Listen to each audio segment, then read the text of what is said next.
Pada upacara pernikahan, saya menyajikan teh kepada ibu mertua saya 6 kali di hadapan 400 tamu. Tetapi dia diam saja.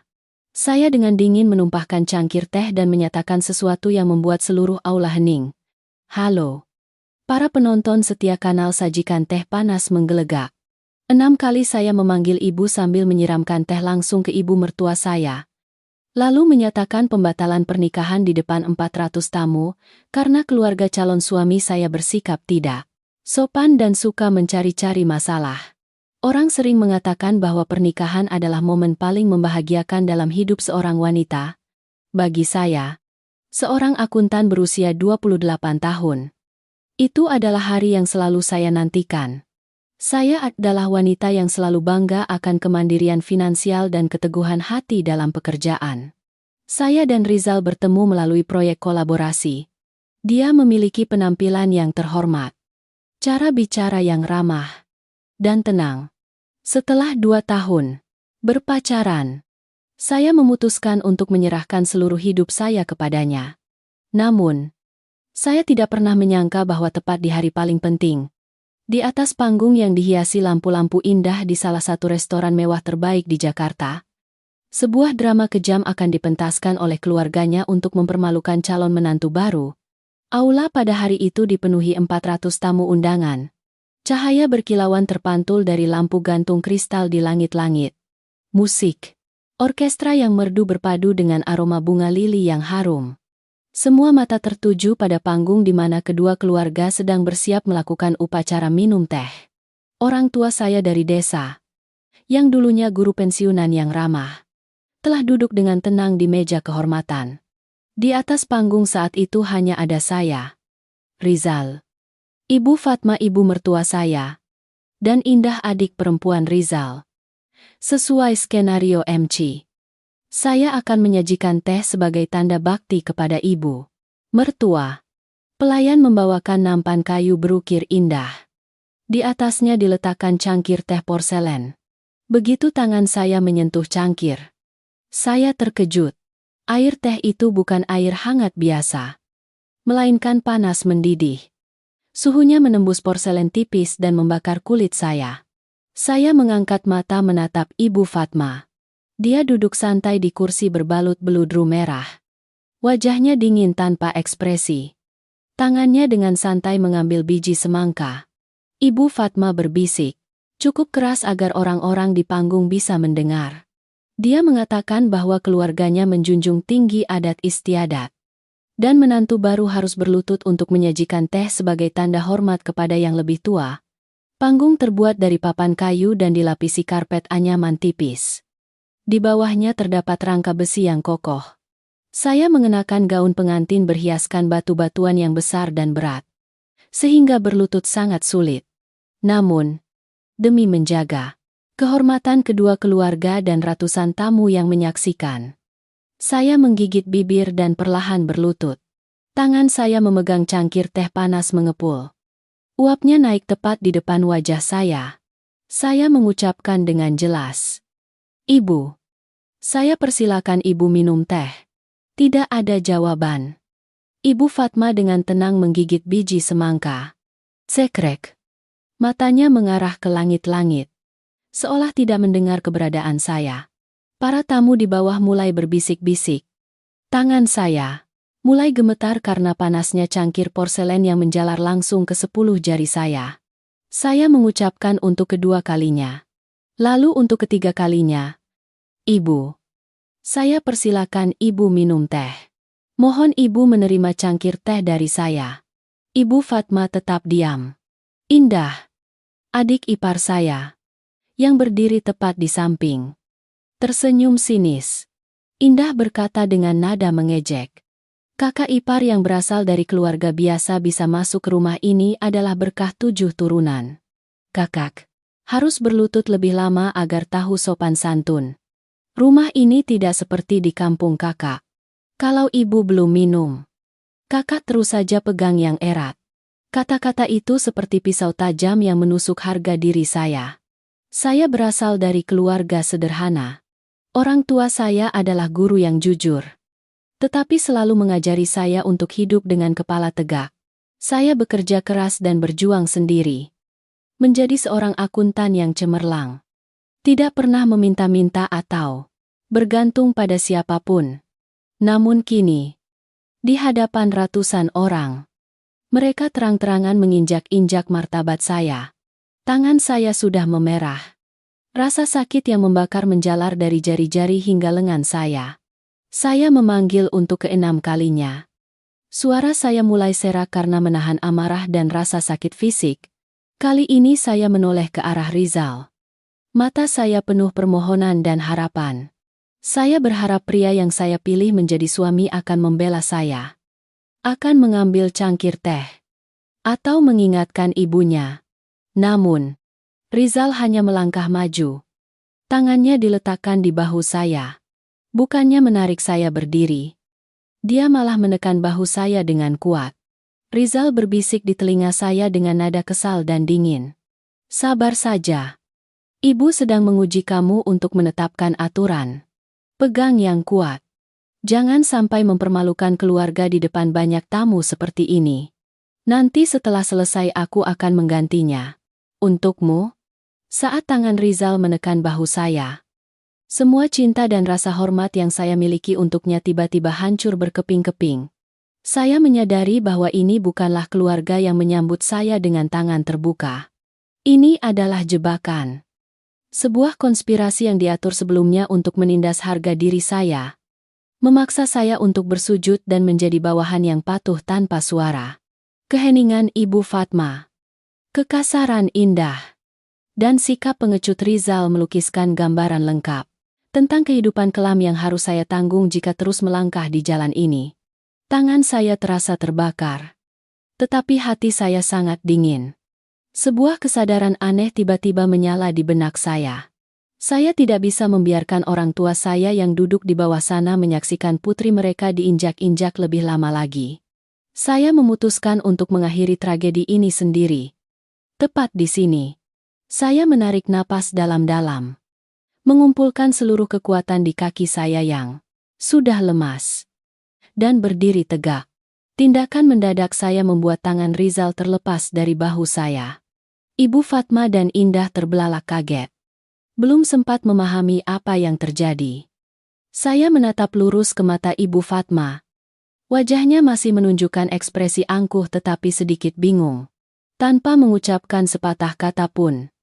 Saya mengayunkan tangan dan menumpahkan cangkir teh mendidih itu tepat di kaki Ibu Fatma. Cangkir porselen itu menyentuh lantai dan pecah. Berkeping-keping. Menciptakan suara ting yang memekakan telinga yang bergema di seluruh aula. Air panas menyiram sebagian pakaian kebaya Ibu Fatma. Tidak menyebabkan luka bakar serius. Tetapi cukup untuk memadamkan sikap sombong itu. Ibu Fatma terkejut. Menjerit kecil. Dan melompat mundur. Seluruh aula dengan 400 tamu terdiam serentak. Musik orkestra yang tadi lembut kini dimatikan mendadak oleh pengatur suara. Suasana hening mencekam hingga terdengar jelas suara pecahan porselen yang menggelinding di lantai kayu. Orang tua saya dari meja kehormatan bergegas berdiri. Wajah mereka penuh kekhawatiran. Rizal memerah padam. Urat-urat di dahinya menonjol. Dia berlari maju. Mengangkat tangan hendak merebut mikrofon dari tangan MC yang berdiri terpaku di samping. Tapi saya lebih cepat. Saya melangkah maju. Mengambil mikrofon. Dan berbalik menghadap semua tamu. Suara saya terdengar jelas. Sangat tenang. Tanpa sedikit pun keraguan. Para tamu yang terhormat. Saya dengan hormat mengumumkan bahwa pernikahan ini resmi dibatalkan. Saya, Larasati, memutuskan untuk membatalkan pertunangan. Alasannya sangat sederhana. Saya tidak bisa menikah dengan keluarga yang tidak memiliki kasih sayang. Meremehkan martabat wanita. Dan memanfaatkan upacara tradisional untuk memuaskan kebiasaan otoriter yang merugikan. Saya memohon maaf yang tulus kepada orang tua, kerabat, dan teman-teman atas insiden yang tidak terduga ini. Pesta hari ini, silakan dinikmati seperti biasa. Semua biaya hidangan dari pihak saya akan saya tanggung sendiri. Setelah saya selesai berbicara, Aula meledak dengan bisik-bisik yang tak henti-hentinya. Indah berlari ke depan, menunjuk langsung ke wajah saya dan berteriak, "Kamu gila. Ya, kamu berani menyiram ibu saya dengan air. Keluarga saya menghabiskan begitu banyak tenaga dan uang untuk menjemput kamu. Kamu pikir bisa membatalkan begitu saja?" Rizal melangkah maju, mencengkeram pergelangan tangan saya, meremasnya dengan kuat. Matanya memerah karena amarah yang luar biasa. "Kamu melakukan tindakan iblis apa ini? Kamu ingin mempermalukan keluarga saya? Kan minta maaf pada ibu sekarang juga. Kalau tidak, jangan harap kamu bisa keluar dari tempat ini hari ini." Para kerabat dari pihak pria dari bawah ruangan mulai berdatangan memblokir semua jalan dari panggung ke pintu utama. Seorang pria yang mengaku sebagai paman Rizal berteriak dengan lantang, "Gadis dari keluarga mana yang kurang ajar merusak kehormatan keluarga pria?" Membuat ibu mertua ketakutan. Harus mengganti kerugian kehormatan dan biaya hidangan. Kalau tidak mengeluarkan 100 juta rupiah untuk biaya pengobatan dan ganti rugi, kami tidak akan membiarkan siapapun pulang. Melihat kerumunan orang yang berisik mengelilingi saya sedikit menyunggingkan senyum tipis. Mereka mencoba menggunakan jumlah orang untuk mengancam seorang wanita. Tetapi mereka lupa profesi saya. Seorang akuntan yang hidup dengan angka dan faktur tidak akan pernah pergi dengan tangan kosong. Saya menghempaskan tangan Rizal dari tubuh saya dengan tegas. Dari tas tangan kecil berwarna putih yang dipegang teman dekat saya tadi, saya mengeluarkan ponsel pribadi saya. Saya mengangkat tinggi layar ponsel yang dengan jelas menampilkan fluktuasi rekening dan foto struk bank. Suara saya dingin dan tajam seperti pisau cukur terdengar melalui mikrofon. "Kalian ingin menghitung uang? Baiklah. Mari kita hitung dengan jelas. Semua orang di sini dengarkan baik-baik. Apartemen di Jakarta Selatan yang selalu dibangga-banggakan keluarga pria bahwa dibeli untuk putra mereka menikah. Kenyataannya, keluarga kalian hanya membayar uang muka untuk kerangka kosong. Saya sendiri, dengan uang tabungan saya, telah mentransfer langsung 500 juta rupiah kepada perusahaan kontraktor interior untuk melengkapi setiap tempat tidur, lemari, setiap ubin lantai. Gaun pengantin saya sewa sendiri. Foto pernikahan saya bayar sendiri dengan kartu kredit pribadi. Sekarang kalian menuntut saya 100 juta rupiah sebagai ganti rugi. Lalu, 500 juta rupiah, uang interior saya. Bagaimana kalian akan membayarnya? Apakah perlu saya sambungkan ponsel ini ke layar besar restoran agar seluruh tamu bisa melihat detail setiap transaksi transfer uang? Kata-kata saya seperti air dingin yang disiramkan ke wajah kerumunan keluarga pria. Tangan-tangan yang tadi menunjuk tiba-tiba turun. Suara-suara berisik mereda lalu padam sama sekali. Semua orang tahu bahwa struk bank adalah sesuatu yang tidak bisa dipalsukan. Ibu Fatma yang berdiri di belakang mendengar angka 500 juta rupiah. Wajahnya berubah dari merah menjadi pucat pasi. Rizal tampak bingung. Matanya menghindari. Tidak berani menatap saya. Memanfaatkan momentum, saya menekan nomor darurat di ponsel. Saya berbicara dengan lantang agar semua orang bisa mendengar. "Halo, Polsek. Saya sedang berada di restoran pernikahan di Jalan Tamrin. Di sini ada sekelompok orang yang melakukan tindakan pengancaman, menghalangi kebebasan bergerak, dan pemerasan terhadap warga negara. Mohon agar rekan-rekan mengirimkan pasukan untuk membantu menyelesaikan masalah ini." Mendengar dua kata polisi, kerumunan kerabat pihak pria segera menjauh. Tidak ada yang ingin terlibat dengan hukum, terutama ketika mereka tahu pihak mereka kalah argumen. Saya meletakkan mikrofon, berjalan ke arah orang tua saya. Ayah saya menggenggam tangan saya. Tangannya yang kasar gemetar, tetapi matanya menunjukkan dukungan yang tak terbatas. Ibu saya berlinang air mata memeluk erat bahu saya. Saya tersenyum menenangkan orang tua saya. Berpesan kepada teman dekat saya untuk mengantar orang tua dan kerabat dari pihak perempuan pulang duluan. Sementara saya dengan percaya diri mengangkat gaun pengantin yang berat.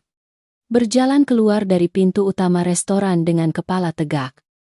Meninggalkan di belakang saya wajah-wajah malu dan kaget dari keluarga pihak pria.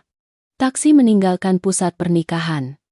Membawa saya melaju di tengah keramaian lalu lintas Jakarta. Meninggalkan gaun pengantin yang berat di toko penyewaan pakaian di pinggir jalan. Saya mengganti pakaian sehari-hari yang rapi. Duduk di dalam mobil. Saya memejamkan mata. Tidak ada air mata. Juga tidak ada kehancuran seperti yang biasa terlihat pada pengantin wanita yang baru saja membatalkan pernikahan. Di benak saya saat itu hanya ada perhitungan logis untuk melindungi harta benda dan kehormatan saya sendiri. Tujuan saya adalah apartemen mewah di Jakarta Selatan. Ini adalah tempat yang seharusnya menjadi rumah pernikahan saya dan Rizal. Seperti yang telah saya umumkan di depan para tamu. Rizal terdaftar atas nama dalam dokumen pembelian apartemen yang belum jadi. Tetapi seluruh jiwa rumah itu, mulai dari desain, interior, sistem dapur, peralatan elektronik mewah hingga sofa kulit impor. Semuanya saya biayai sendiri. Saya tidak bisa membiarkan mereka merebut hasil kerja keras saya semudah itu. Begitu keluar dari lift dan berjalan menuju pintu apartemen, langkah saya terhenti kaget. Pemandangan yang terlihat membuat kemarahan dalam diri saya kembali membara. Tumpukan kantong plastik hitam besar yang biasa digunakan untuk sampah tergeletak berantakan di sepanjang koridor. Mulut salah satu kantong terbuka, memperlihatkan pakaian kerja, kosmetik, dan dokumen pribadi saya. Mereka telah mengemas barang-barang saya dan membuangnya begitu saja seperti tumpukan sampah. Saya melangkah maju ke pintu kayu lem yang kokoh. Meletakkan jari telunjuk saya pada panel kontrol kunci digital. Saya menunggu bunyi bip yang akrab menandakan pintu terbuka. Tetapi layar menunjukkan kesalahan berwarna merah berkedip disertai suara peringatan sidik jari salah. Saya mencoba memasukkan kata sandi cadangan. Sistem melaporkan kata sandi tidak ada. Keluarga Rizal telah dengan cepat memanggil tukang kunci untuk mengubah seluruh pengaturan sistem kunci. Mereka ingin memblokir jalan pulang saya. Sebagai bukti siapa pemilik sebenarnya tempat ini. Tepat saat itu, ponsel di saku saya bergetar. Layar menampilkan nama Rizal. Saya dengan tenang menggeser layar untuk menjawab. Begitu mengangkat telepon, nada bicara Rizal yang angkuh dan penuh kekuasaan sudah terdengar melalui loudspeaker. Sudah lihat barang-barang di koridor? Kalau sudah lihat, pahami sendiri statusmu. Kamu mempermalukan keluarga saya. Membuat ibu saya naik darah. Saya belum menuntut kamu. Sekarang kalau mau, tenang. Mau ambil barang-barang. Serahkan kartu gajimu ke ibu saya. Serahkan juga barang-barang dan kata sandi kartu bankmu. Lalu sore ini belikan keranjang buah.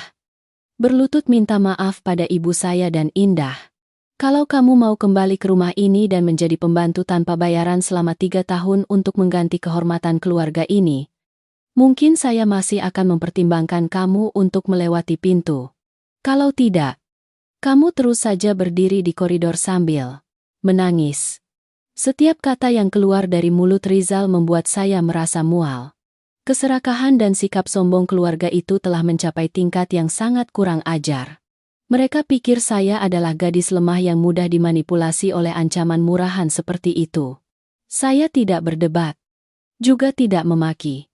Saya hanya menjawab dengan satu kalimat yang sangat singkat. Tunggu saja dan lihat. Siapa yang akan menangis? Saya atau kamu? Setelah menutup telepon, saya segera mencari nomor telepon layanan tukang kunci profesional dan menelepon. 15 menit kemudian, seorang tukang kunci dengan peralatan lengkap muncul. Melihat kunci digital kelas atas, tukang kunci itu tampak ragu. Mbak, kunci ini jenis premium. Kalau rusak ya rusak total. Tidak bisa diperbaiki lagi. Harus memotong sebagian bingkai pintu juga. Mbak yakin mau dilakukan nanti, kalau pemilik rumah menuntut. Saya jadi repot. Saya tersenyum tenang. Membuka ponsel. Saya menunjukkan KTP saya kepada tukang kunci. Saya mencocokkan dengan tagihan listrik dan air bulan lalu yang dengan jelas mencantumkan nama saya dan alamat apartemen ini. Saya juga menunjukkan salinan kontrak pengerjaan interior senilai 500 juta rupiah atas nama Larasati di alamat rumah yang sama. Ini rumah saya. Kunci rusak. Saya bertanggung jawab. Berapa biaya untuk membuka kunci? Saya bayar 3 kali lipat. Potong saja sekarang untuk saya. Secepat mungkin. Tukang kunci melihat dokumen yang jelas dan dijanjikan upah tinggi. Langsung mengangguk setuju. Dia mengeluarkan gergaji listrik tangan ukuran besar. Suara mesin meraung-raung di sepanjang koridor sepi. Mata gergaji yang tajam menekan lapisan logam kunci. Percikan api menyambar terang di dinding. Hanya dalam waktu kurang dari 5 menit. Dengan bunyi tak yang kering. Seluruh unit kunci digital kelas atas telah dinonaktifkan dan terlepas dari bingkai pintu kayu. Saya mengulurkan tangan memutar pegangan pintu. Mendorong pintu hingga terbuka lebar. Ruang di dalam apartemen terlihat jelas. Di ruang tamu. Di atas sofa kulit impor yang saya pilih sendiri. 3 ibu dan anak itu sedang berkumpul. Di meja kopi terdapat piring buah-buahan mahal yang diambil dari lemari es yang baru saya beli. Suara gergaji yang memekakkan telinga membuat ketiganya terkejut. Ibu Fatma menjatuhkan potongan semangka yang dipegangnya ke lantai. Indah ternganga. Matanya melotot menatap ke arah pintu. Sementara Rizal melompat dari kursi. Wajahnya berubah dari terkejut menjadi pucat pasi. Saya melangkah dengan angkuh melangkahi ambang pintu. Menginjak lapisan debu kayu yang baru saja jatuh. Mata saya yang tajam menyapu ketiga wajah yang sedang ketakutan. Saya perlahan menarik kursi dekat. Dengan santai duduk tepat di tengah ruang tamu. Melipat tangan menatap lurus ke wajah Rizal. Rumah ini separuh dari keringat saya. Setiap ubin. Setiap kursi adalah hasil dari uang keringat dan kerja keras saya. Kalian tidak punya hak dan tidak akan pernah punya hak untuk mengusir saya. Sekarang permainan kalian sudah berakhir. Giliran saya yang menetapkan aturan untuk rumah ini. Kehadiran saya yang tiba-tiba bersama dengan suara gergaji yang memekakkan telinga benar-benar menghancurkan suasana puas diri dari ibu dan anak itu. Ibu Fatma dengan gugup mengambil kembali potongan semangka yang jatuh di lantai. Wajahnya menunjukkan kepanikan yang jelas. Indah menyusut. Matanya melirik-lirik. Seolah takut saya akan melakukan tindakan yang lebih keras. Rizal berdiri terpaku. Rahangnya terkatup rapat. Berusaha mengembalikan penampilan gagah sebagai kepala keluarga. Dia menunjuk ke arah kamar tidur kecil di ujung koridor. Suaranya berusaha terdengar tegas. Kamu pikir masuk ke sini dengan merusak pintu itu hebat? Barang-barangmu sudah saya bersihkan dari kamar tidur utama. Rumah ini tidak menyambutmu. Kalau kamu nekat tetap ingin tinggal, tidurlah di gudang sana. Jangan harap bisa masuk ke kamarku. Saya menatap Rizal dengan tatapan iba. Dia benar-benar menyedihkan. Mencoba berpegangan pada kekuasaan semu di rumah yang saya biayai sendiri untuk menyelesaikannya. Saya tidak ingin berdebat lebih lanjut. Saya dengan tenang berdiri. Mengambil tas kerja. Berjalan menuju kamar kecil yang baru saja ditunjuk Rizal. Kamar ini, awalnya saya desain sebagai ruang kerja yang digabungkan dengan perpustakaan. Di dalam kamar terdapat meja kayu jati yang luas. Rak buku tinggi hingga langit-langit. Dan tempat tidur lipat yang ringkas. Di atas meja, komputer desktop Rizal masih menyala. Mungkin dia baru saja bekerja atau bermain game sebelum keluar ke ruang tamu untuk makan buah bersama ibu dan adiknya. Saya menutup pintu rapat-rapat. Memutar kunci pengaman di dalam. Suasana hening. Menyelimuti. Terpisah sepenuhnya dari bisik-bisik 3 orang di luar sana. Saya duduk di kursi putar. Mengamati layar komputer yang berada dalam mode standby. Sebuah ide tiba-tiba muncul di benak saya. Rizal adalah orang yang sangat ceroboh dalam menjaga keamanan informasi pribadi. Dia selalu menggunakan kata sandi yang sama untuk semua perangkat dan akun. Kata sandi itu adalah tanggal lahir Indah, adik perempuan kesayangannya. Saya mengulurkan tangan. Mengetuk. Pelan keyboard. Memasukkan rangkaian angka yang familiar. Layar segera terbuka. Insting seorang akuntan memberitahu saya bahwa di balik sikap keras kepala dan kepercayaan diri yang berlebihan dari keluarga ini, pasti ada sesuatu yang tersembunyi. Mereka tidak mungkin tiba-tiba berubah muka begitu cepat dan terang-terangan jika tidak memiliki keuntungan finansial tertentu di tangan mereka. Saya membuka folder recycle bin di layar. Serangkaian file yang baru saja dihapus beberapa jam yang lalu muncul. Dengan keahlian dasar teknologi informasi sebagai seorang akuntan, saya dengan cepat memulihkan seluruh file ini ke drive aslinya. Saya membuka setiap dokumen satu persatu. Tepat di file pertama, salinan kontrak kredit yang di-scan berwarna muncul dengan jelas di depan mata saya. Saya merasakan dada saya sesak. Napas saya terengah-engah saat membaca dengan cermat setiap baris di atas meja kontrak. Itu adalah dokumen yang menjaminkan apartemen ini untuk meminjam uang sebesar 1 miliar rupiah dari bank. Hal yang paling mencengangkan adalah di bagian tanda tangan pemilik bersama properti. Nama saya, Larasati. Ditandatangani dengan rapi. Tapi itu sama sekali bukan tulisan tangan saya. Rizal berani memalsukan tanda tangan saya untuk mengelabui bank dan menyelesaikan prosedur pinjaman. Saya terus membuka file berikutnya. Itu adalah salinan transaksi transfer. Seluruh uang sebesar 1 miliar rupiah setelah dicairkan langsung ditransfer ke rekening sebuah perusahaan bernama PT Fajar Jaya. Perwakilan hukum perusahaan ini tidak lain adalah Indah. Saya teringat beberapa kali memeriksa laporan keuangan untuk perusahaan mitra. Struktur perusahaan ini benar-benar sama persis dengan perusahaan fiktif. Tidak ada karyawan. Tidak ada kegiatan bisnis real. Hanya didirikan untuk melegitimasi aliran dana gelap dan melakukan tindakan pencucian uang. Semuanya sudah terlalu jelas. Rizal dan Indah telah merencanakan dengan detail sebelum hari pernikahan. Mereka memanfaatkan saat saya sibuk mempersiapkan pernikahan untuk diam-diam menggadaikan rumah. Mereka ingin meraup seluruh harta.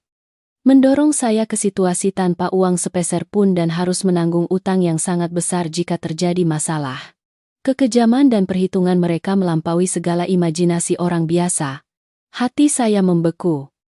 Tidak ada lagi ruang untuk kesedihan atau dendam. Sekarang adalah saatnya saya harus bertindak untuk melindungi diri sendiri. Saya memasang kartu memori berisi data pekerjaan ke komputer. Menyalin seluruh kontrak pinjaman, dokumen jaminan, dan rekening koran transfer uang. Setelah memastikan semua bukti telah tersimpan aman, saya menyimpan kartu memori dengan hati-hati di laci rahasia tas tangan saya. Saya mengeluarkan ponsel dan menekan nomor telepon Nia, teman dekat saya sejak kuliah, dan saat ini adalah seorang pengacara handal di kantor hukum terkenal. Di ujung telepon, suara Nia terdengar penuh kekhawatiran karena dia baru saja harus mengantar keluarga saya pulang ke kampung setelah insiden pembatalan pernikahan di restoran. Saya dengan tenang merangkum seluruh kejadian yang baru saja saya temukan. Nia yang mendengarnya langsung berseru kaget karena tingkat keberanian Rizal. Saya berpesan kepada Nia untuk menyiapkan berkas hukum. Besok pagi kami akan bertemu untuk melancarkan serangan balik yang menentukan. Keesokan harinya, Jakarta menyambut saya dengan gerimis. Udara dingin tidak mengurangi semangat tekad yang membara di dalam hati saya. Saya meninggalkan rumah saat fajar menyingsing. Ketika 3 ibu dan anak itu masih terlelap dalam tidur nyenyak di kamar tidur mewah, saya naik taksi langsung menuju kantor pengacara Nia yang terletak di jalan pusat kota yang ramai. Nia sudah menunggu saya di sana bersama secangkir kopi hitam panas. Dia mengenakan setelan kantor yang rapi. Wajahnya memancarkan ketegasan seorang ahli hukum. Begitu melihat saya masuk, Nia buru-buru menarik saya duduk. Dengan hati-hati memeriksa kartu memori yang baru saja saya berikan. Layar komputer Nia satu persatu menampilkan bukti-bukti mengejutkan. Nia mendorong kacamata ke atas, menyipitkan mata, meneliti dengan seksama tanda tangan palsu pada kontrak kredit. Dia menunjuk ke layar. Suaranya tegas. Tulisan tangan ini cukup rapi. Tetapi jika diperhatikan dengan seksama, Kekuatan tangan pada bagian sambungan tidak tegas seperti tanda tangan asli Mbak. Cukup dibawa ke laboratorium forensik. Hasilnya akan terungkap segera. Tindakan Rizal telah memenuhi unsur pidana penipuan dan penggelapan harta. Sedangkan penggunaan perusahaan fiktif oleh Indah untuk memindahkan aliran uang ini adalah tindakan pencucian uang dan penghindaran pajak. Tuduhan ini tidak ringan. Saya mengangguk. Mata saya menatap lurus ke arah Nia dengan keyakinan. Saya memahami betul tingkat keseriusan masalah ini. Itulah sebabnya saya membutuhkan bantuan profesional dari Anda. Sekarang apa yang harus kita lakukan untuk mencegah mereka menghamburkan uang 1 miliar rupiah itu, jika mereka menarik tunai atau mentransfernya ke rekening virtual lain di luar negeri? Saya akan kehilangan segalanya. Nia membuka sebuah file dokumen. Jari-jarinya mengetuk keyboard. Dengan cepat. Anda tenang saja. Hukum memiliki alat perlindungan yang sangat tajam. Saat ini juga saya akan menyusun permohonan penerapan tindakan darurat sementara untuk diajukan ke pengadilan. Dengan bukti-bukti yang jelas mengenai pemalsuan tanda tangan dan indikasi aliran dana ilegal ini, pengadilan sepenuhnya berwenang untuk memerintahkan pembekuan seluruh rekening Bank Rizal dan rekening perusahaan Indah. Kami berdua bekerja tanpa henti selama 2 jam. Saya memberikan detail nomor rekening Bank Rizal yang saya ketahui selama kami hidup bersama, serta informasi tentang nomor rekening perusahaan fiktif atas nama Indah. Nia menyusun dan mengatur dokumen. Mencetaknya menjadi beberapa rangkap. Lalu membubuhi stempel rapi. Sekitar pukul 9.00 pagi. Nia membawa berkas tebal itu langsung ke Pengadilan Negeri Jakarta Selatan. Sementara saya merapikan pakaian. Naik taksi menuju kantor pusat untuk mempersiapkan presentasi laporan audit penting pada sore hari. Dalam hati saya saat itu ada kedamaian yang aneh. Saya tahu jaring hukum perlahan-lahan mengencang dan mereka yang menabur angin pasti akan menuai badai. Siang hari. Ponsel saya bergetar. Ada pesan dari Nia. Isi pesan sangat singkat, tetapi memiliki bobot ribuan kilogram. Pengadilan telah menyetujui. Keputusan pembekuan darurat telah dikirim ke bank-bank terkait. Semoga presentasi Anda sukses sore ini. Saya tersenyum, menempelkan layar ponsel ke dada. Jadi, pengepungan sudah tertutup. Seluruh uang dan harta benda yang Rizal dan Indah peroleh dengan cara kotor untuk merebutnya kini terkunci rapat di sistem bank. Menjadi angka-angka tanpa makna yang tidak bisa digunakan. Mereka tidak akan bisa menarik sepeser pun. Saya sangat menantikan saat mereka menyadari kenyataan pahit ini. Permainan baru benar-benar dimulai. Setelah menerima kabar baik dari pengacara Nia, saya kembali ke apartemen untuk mengambil laptop berisi laporan audit. Presentasi sore ini bersifat krusial dan secara langsung mempengaruhi promosi saya sebagai kepala tim. Semua data analisis keuangan telah saya siapkan dengan sangat cermat. Begitu membuka pintu dan masuk ke dalam rumah, saya merasakan suasana yang tidak biasa. Ibu Fatma sedang duduk menyilangkan kaki di sofa. Tangannya mengipasi diri dengan kipas kertas. Mulutnya bergumam menyanyikan melodi lagu daerah. Indah sedang bersandar di dinding dekat pintu masuk. Tangannya memegang segelas air putih penuh. Matanya melirik sinis ke arah saya. Penuh provokasi. Saya mengabaikan mereka. Melangkah cepat menuju kamar kecil tempat saya menyimpan tas tangan dan laptop. Baru saja meletakkan laptop di meja untuk memeriksa baterai sebelum pergi. Saya mendengar langkah kaki terburu-buru mendekat. Indah masuk ke kamar. Bibirnya tersenyum palsu. Kakak ipar. Hari ini, kakak berangkat kerja terlambat ya. Kakak tidak takut dipecat oleh perusahaan karena tidak masuk kerja tanpa izin. Ibu saya bilang. Wanita yang dibatalkan pernikahannya itu akan ditertawakan semua orang di jalan. Lebih baik di rumah saja. Patuh melayani keluarga suami. Setelah berkata demikian, Indah sengaja terhuyung-huyung. Pura-pura tersandung ujung karpet. Gelas air di tangannya terlepas ke depan. Seluruh air menyiram langsung ke keyboard, laptop saya, yang terbuka. Air meresap ke celah-celah. Dengan cepat meresap ke papan sirkuit di bawahnya. Layar laptop langsung berkedip-kedip berulang kali lalu padam. Beberapa percikan api kecil muncul disertai bau gosong yang keluar dari celah pendingin. Indah berdiri tegak, menepuk tangan. Suaranya tidak menunjukkan sedikit pun penyesalan. "Oh, saya minta maaf ya, Kak. Karpet ini terlalu menghalangi jadi saya terpeleset. Kakak cek ya." Laptopnya rusak tidak pasti. Isinya dokumen penting perusahaan. "Ya, kalau hilang semua. Kakak mau presentasi pakai apa?" Ibu Fatma dari luar ruang tamu masuk. Kedua tangannya disilangkan di belakang punggung. Dengan angkuh menimpali ucapan putrinya. "Indah tidak sengaja saja. Jangan kamu berlebihan. Ini balasan untuk perbuatan kurang ajar pada ibu mertua. Kalau kamu sampai kehilangan pekerjaan, di rumah ini kamu hanya bisa bergantung hidup. Saya akan menyuruhmu berlutut minta makan setiap hari." Rizal dari kamar mandi keluar. Melihat pemandangan itu juga menyunggingkan senyum puas. Dia mendekat, menepuk bahu saya dengan sikap meremehkan. "Kamu lihat kan melawan keluarga saya tidak akan berakhir baik. Kalau kehilangan pekerjaan, bagaimana kamu bisa membayar utang bank? Sudahlah.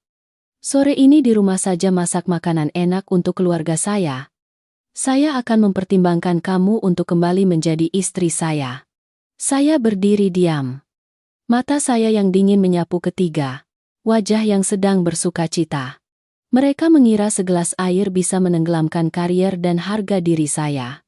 Mereka pikir saya adalah orang yang ceroboh yang hanya menyimpan data di satu tempat. Saya tersenyum tipis. Senyum yang membuat kerutan sombong di dahi Ibu Fatma sedikit berkedut. Saya mengambil laptop yang terbakar hangus, memasukkannya ke dalam tas tangan dengan nada bicara setenang mungkin. Saya berkata, "Adikku, air di gelasmu tumpah dengan tepat. Tapi kamu lupa satu hal. Saya adalah seorang akuntan profesional. Di era teknologi ini, semua data penting disinkronkan ke sistem server cloud dengan keamanan yang mutlak. Kalau komputer ini rusak, saya tinggal ke kantor pinjam komputer lain, masuk ke akun saya, dan semuanya akan muncul lengkap. Tidak kurang satu koma pun. Terima kasih sudah memberi saya alasan untuk membeli komputer yang lebih canggih." "Iya." Setelah berkata demikian, saya mengambil tas dan berjalan melewati mereka, langsung menuju pintu. Ibu Fatma, Rizal, dan Indah berdiri terpaku. Senyum di bibir mereka padam, digantikan oleh kemarahan dan rasa malu yang tak terlukiskan. Saya menutup pintu dengan keras. Masuk ke lift. Mengangkat kepala tinggi-tinggi menuju kantor. Siap untuk sore yang cerah dan hukuman yang pantas menanti mereka di depan. Keluar dari lift gedung perkantoran mewah yang menjulang tinggi di pusat kota Jakarta. Saya menarik napas dalam-dalam untuk menenangkan diri. Gerimis pagi tadi sudah berhenti sepenuhnya, digantikan oleh sinar matahari sore yang samar menembus kaca bening koridor. Saya singgah ke bagian teknologi informasi perusahaan dan menjelaskan secara singkat mengenai kerusakan peralatan kepada staf yang bertugas. Dengan cepat, ia memberikan saya sebuah laptop cadangan dengan spesifikasi mumpuni untuk presentasi. Sambil memegang laptop baru, saya langsung menuju ruang rapat besar. Di sana, Dewan Direksi perusahaan mitra bersama dengan jajaran direksi perusahaan, saya sudah menunggu. Semua mata tertuju pada saya. Saya dengan tenang menyambungkan laptop ke layar proyeksi sentral. Masuk ke sistem data cloud internal. Hanya butuh kurang dari 2 menit untuk verifikasi keamanan. Seluruh dokumen, grafik, dan laporan analisis keuangan yang telah saya siapkan dengan susah payah telah muncul lengkap. Jelas hingga setiap angka. Saya memulai presentasi saya dengan gaya yang paling percaya diri dan lugas. Setiap grafik aliran kas, setiap neraca keuangan saya analisis dengan cermat. Risiko keuangan tersembunyi dari proyek ini saya bedah secara detail, disertai dengan solusi optimal. Berdeham dewan direksi dan mitra terus mengangguk setuju. Sementara atasan saya tersenyum puas. Terlepas dari insiden mengerikan yang baru saja terjadi dalam kehidupan pribadi saya tetap membuktikan kepada mereka keteguhan seorang akuntan profesional. Tidak ada faktor eksternal yang bisa menggoyahkan fokus dan kecerdasan saya, sementara saya bersinar di ruang rapat yang terang benderang.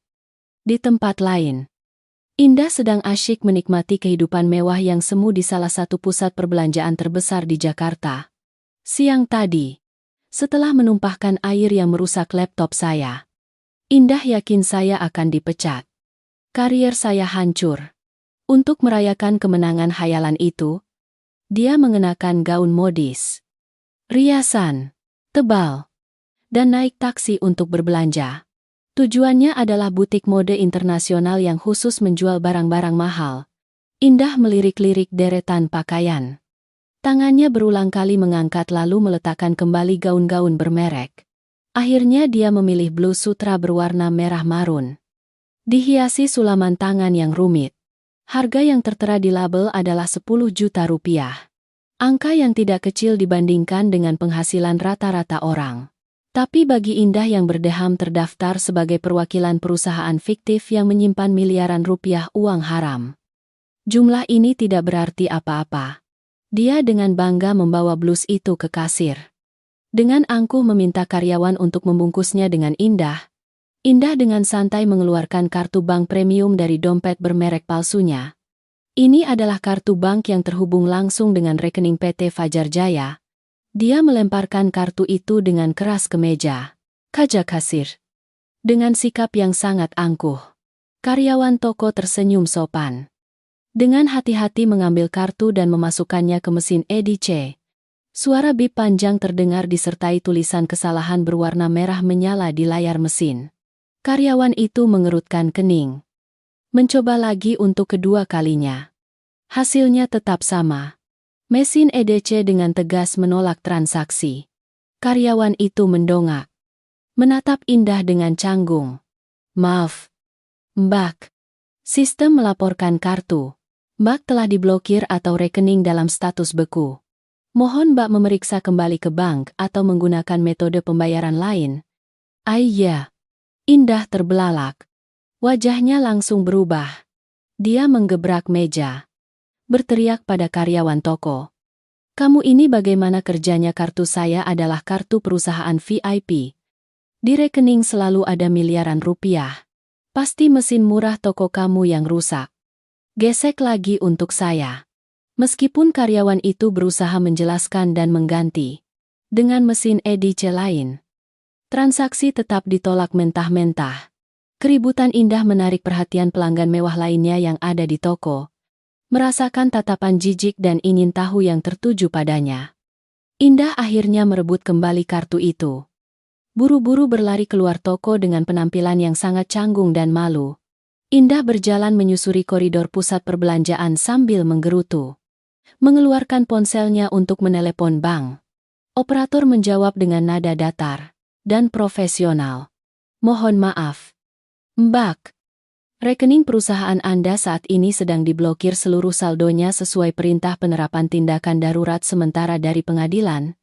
Kami tidak bisa membuka blokir sampai ada keputusan baru dari pihak berwenang. Ponsel Indah nyaris terlepas dari tangannya. Dia berdiri terpaku di tengah keramaian orang yang berlalu lalang. Pada saat yang sama, nomor telepon Rizal menelepon. Begitu mengangkat telepon, Indah sudah mendengar napas terengah-engah dan suara panik kakaknya yang luar biasa. Indah, ada masalah besar, bank baru saja mengumumkan rekening pribadi saya diblokir habis-habisan. Saya menelepon untuk bertanya. Mereka bilang pengadilan mengeluarkan perintah pembekuan karena ada pengaduan terkait utang jaminan 1 miliar rupiah. Uang di perusahaanmu masih bisa ditarik tidak? Cepat transfer ke rekening lain. Tolong saya. Indah gemetaran. Suaranya parau menjawab. Saya juga baru saja ditolak pembayarannya. Kartu perusahaan juga diblokir rapat. Tidak bisa menarik sepeser pun. Kak. Pasti Larasati yang melakukannya. Pagi tadi dia pergi dengan tasnya. Ternyata dia pergi menuntut kita. Rizal dan Indah tenggelam dalam ketakutan yang luar biasa. Seluruh rencana sempurna yang mereka susun untuk merebut harta saya, kini telah menjadi jebakan yang mengurung mereka sendiri. Tanpa uang tunai, tidak bisa melakukan transaksi. Utang 1 miliar rupiah menggantung di atas kepala mereka. Mulai merasakan konsekuensi mengerikan dari tindakan keji mereka sendiri. Keesokan paginya, ketika saya baru saja selesai mengatur berkas di meja kerja, telepon internal berdering. Bagian resepsionis di lobi lantai 1 melaporkan bahwa ada kerabat saya yang membuat keributan di lobi, meminta saya untuk segera menyelesaikannya. Saya mengerutkan kening. Firasat buruk. Tidak perlu banyak berpikir. Saya yakin keluarga Rizal telah datang ke kantor untuk membuat kekacauan setelah mengetahui seluruh harta benda mereka telah diblokir. Saya dengan tenang naik lift turun ke lobi utama. Suasana lobi perusahaan yang seharusnya selalu menjaga kemewahan, ketenangan, dan profesionalisme, kini menjadi kacau balau seperti pasar yang bubar, tepat di tengah lantai marmer yang mengkilap. Ibu Fatma sedang tergeletak. Kedua tangannya memegangi dada kiri. Mulutnya terus merintih dan berteriak. Dia sengaja berguling-guling. Rambutnya acak-acakan. Pakaiannya lusuh untuk menciptakan penampilan yang paling menyedihkan. Indah berdiri di samping. Kedua tangannya memegang setumpuk kertas A4 berwarna. Menangis tersedu-sedu. Dia dengan panik melemparkan kertas-kertas itu ke tangan setiap karyawan atau mitra yang kebetulan lewat di lobi. Di atas kertas itu tercetak tulisan kapital merah mencolok yang sangat menarik perhatian. Larasati, akuntan wanita penipu. Anak, durhaka. KDRT ibu mertua. Bersekongkol merampas harta keluarga. Berdeham. Tamu-tamu dan karyawan perusahaan berkumpul membentuk lingkaran besar. Berbisik-bisik sambil menunjuk. Tim keamanan gedung berusaha menenangkan. Tetapi Indah menolak dengan keras. Berteriak bahwa perusahaan menutupi penjahat.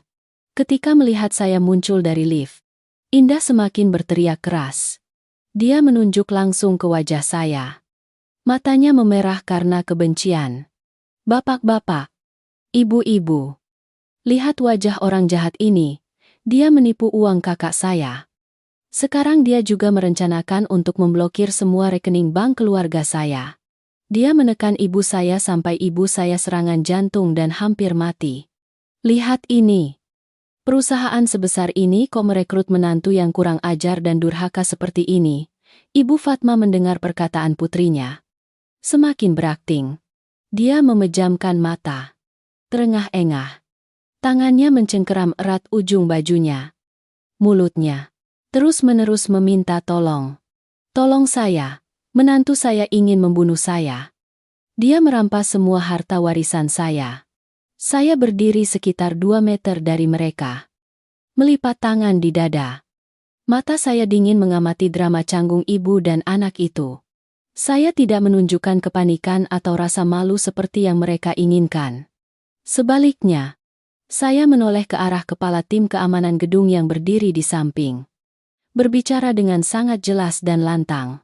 Pak Satpam, Anda lihat kondisi ibu ini sangat kritis. Orang tua yang mengalami serangan jantung tidak bisa ditunda. Saya minta Anda segera memanggil ambulans dan berpesan kepada operator untuk mengirimkan ambulans khusus dengan peralatan lengkap untuk membantu jantung. Langsung membawa pasien ke rumah sakit umum tingkat atas untuk pemeriksaan menyeluruh. Jangan sekali-kali membawanya ke klinik swasta kecil untuk menghindari risiko. Semua biaya darurat hari ini akan saya bayar penuh. Mendengar saya berkata demikian, Ibu Fatma yang sedang merintih tiba-tiba berhenti sejenak. Kelopak matanya berkedut.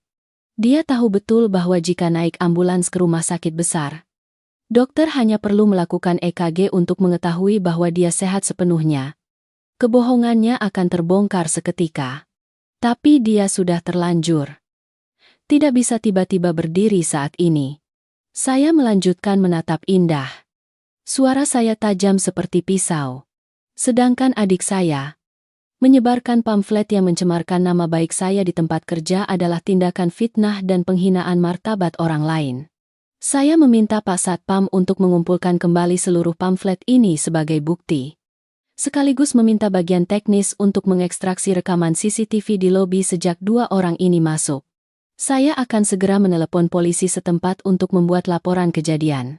Kita akan memperjelas siapa sebenarnya penipu yang menguasai 1 miliar rupiah uang pinjaman jaminan dan siapa yang melakukan tindakan mengganggu ketertiban umum yang serius mempengaruhi kegiatan bisnis perusahaan.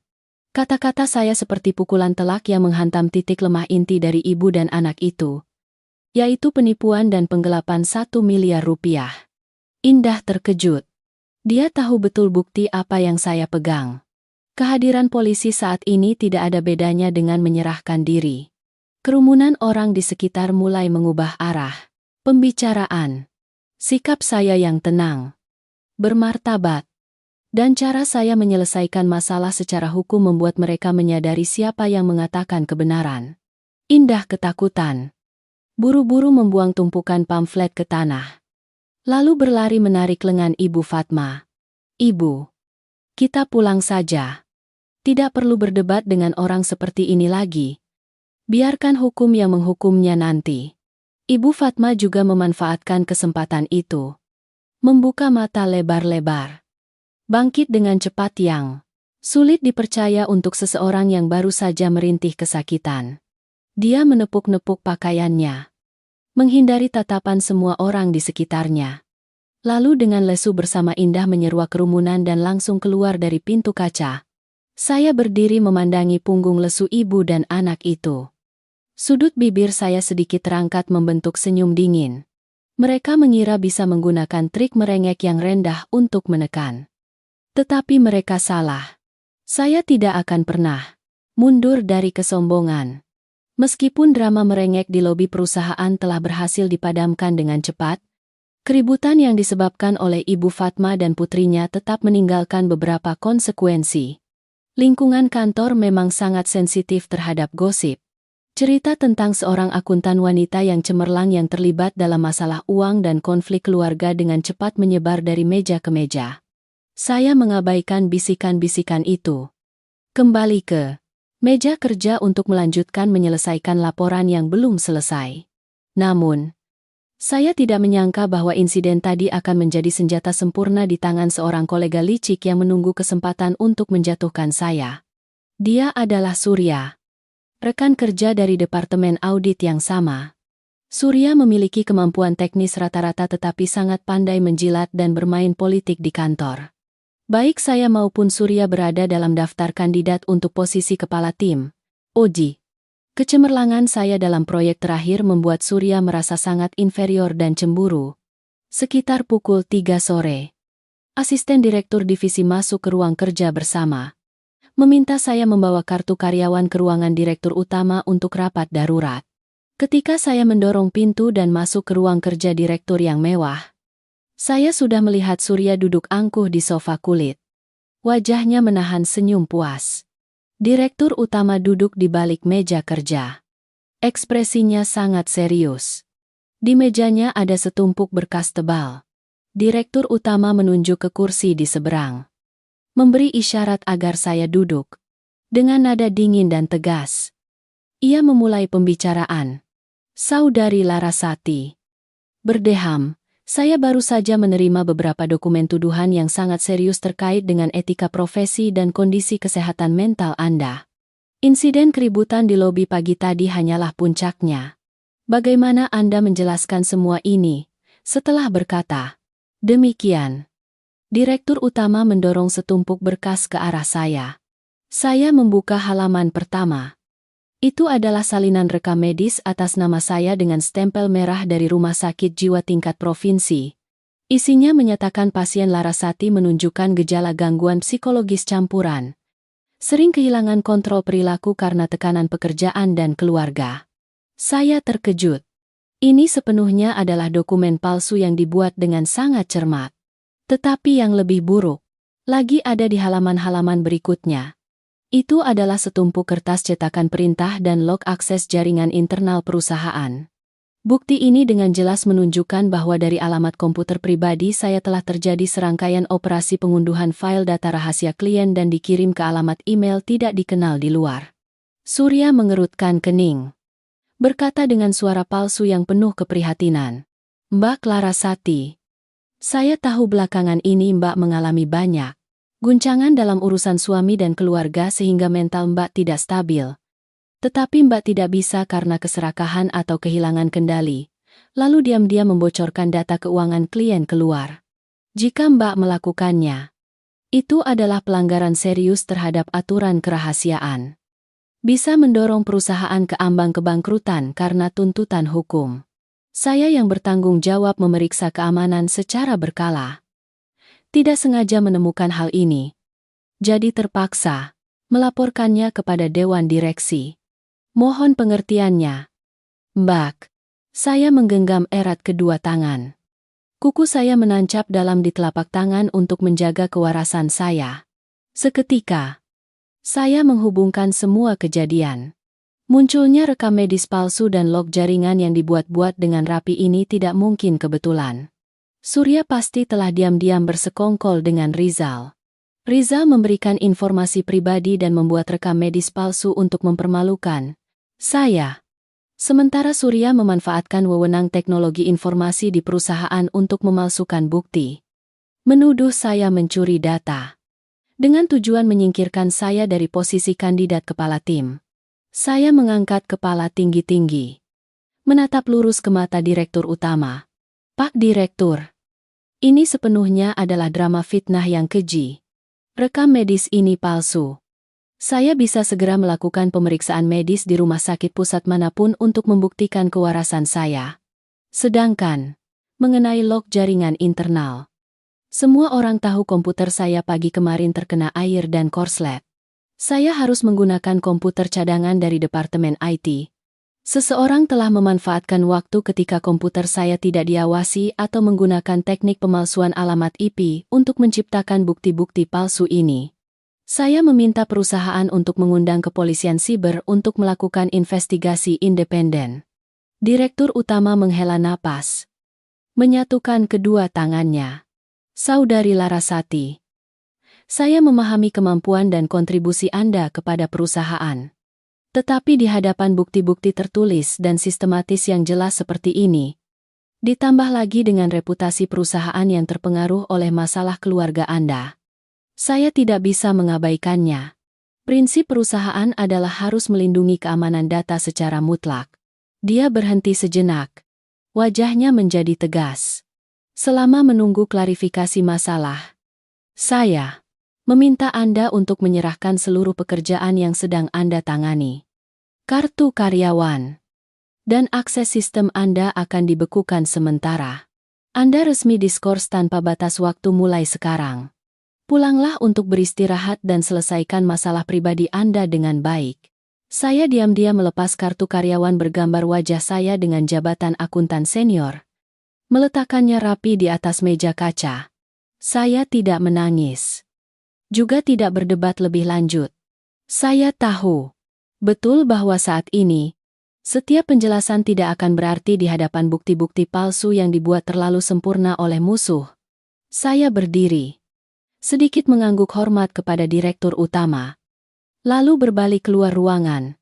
Saat melewati Surya, saya melemparkan tatapan tajam kepadanya yang cukup membuat ia merasakan hawa dingin menjalari tulang punggungnya.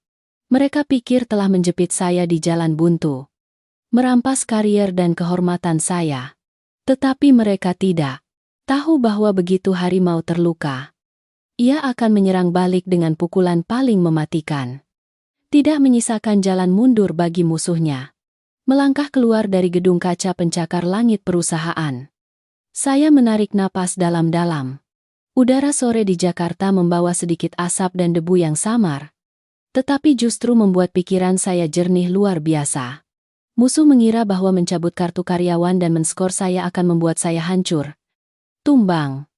Menangis seperti pecundang. Tetapi mereka salah besar. Bagi seorang wanita yang telah membangun karier sendiri dari nol, trik-trik kotor dan penggelapan waktu kerja hanyalah rintangan kecil di jalan saya. Saya naik taksi tetapi tidak langsung pulang, melainkan langsung menuju kantor pengacara Nia. Nia sudah menunggu saya di sana. Di meja kerjanya ada 3 berkas berwarna merah terang yang disegel rapi. Saya dan Nia telah memperkirakan semua kemungkinan, termasuk kemungkinan Rizal akan bersikap nekat dan bersekongkol dengan orang-orang licik di perusahaan saya. Melihat ketiga berkas yang bersifat hidup mati ini, saya tahu saat yang menentukan telah tiba. Saya tersenyum berterima kasih kepada sahabat karib saya. Dengan hati-hati menyimpan ketiganya di dalam tas tangan lalu memanggil taksi lain untuk kembali ke apartemen di Jakarta Selatan. Ketika saya baru saja membuka pintu dan masuk ke dalam rumah, aroma masakan yang harum langsung menyeruak hidung. Pemandangan yang terlihat adalah 3 ibu dan anak itu sedang berkumpul di meja makan yang mewah. Di atas meja tersaji berjejer ayam panggang, makanan laut, dan bahkan sebotol anggur mahal yang saya beli bulan lalu untuk acara spesial. Meskipun seluruh rekening telah dibekukan, tampaknya dengan cara licik atau meminjam sementara, mereka tetap berhasil mengumpulkan uang untuk mengadakan pesta perayaan. Mendengar suara pintu terbuka, ketiganya serentak menoleh ke arah saya. Wajah Rizal merah padam karena alkohol. Matanya menyala dengan kepuasan yang luar biasa. Ibu Fatma yang sedang menyendokkan sepotong daging ayam, melihat saya langsung meletakkan sumpit. Dengan angkuh tersenyum sinis. Indah menyilangkan kaki di kursi. Tangannya memegang gelas anggur yang sedikit bergoyang. Sikapnya sangat angkuh. Rizal berdiri, berjalan dengan angkuh ke arah saya. Dia menunjuk ke wajah saya, berkata dengan suara serak tetapi penuh kepuasan. "Selamat, akuntan wanita yang cemerlang." Ah tidak. Sekarang harus disebut pencuri data yang diskors baru benar. Kan bagaimana rasanya dipecat dari perusahaan oleh atasan. Sudah merasakan pahitnya. Saya dengan tenang melepas sepatu, masuk ke ruang tamu tanpa membalas.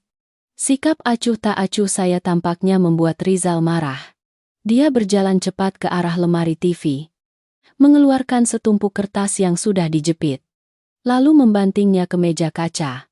Di depan saya, tumpukan kertas itu mengeluarkan suara kering.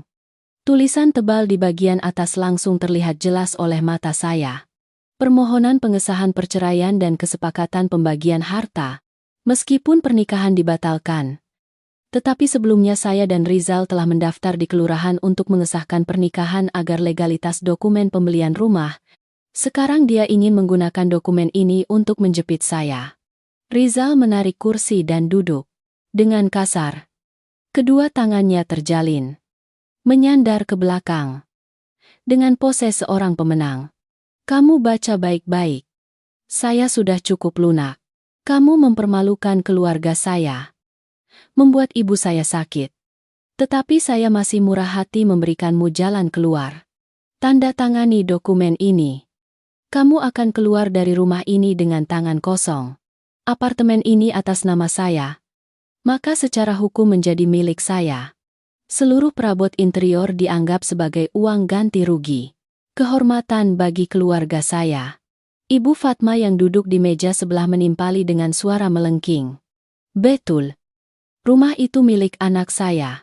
Kamu itu wanita penipu. Dipecat dari perusahaan. Tidak punya hak untuk memperebutkan harta dengan keluarga ini. Cepat tanda tangani lalu angkat kaki dari sini."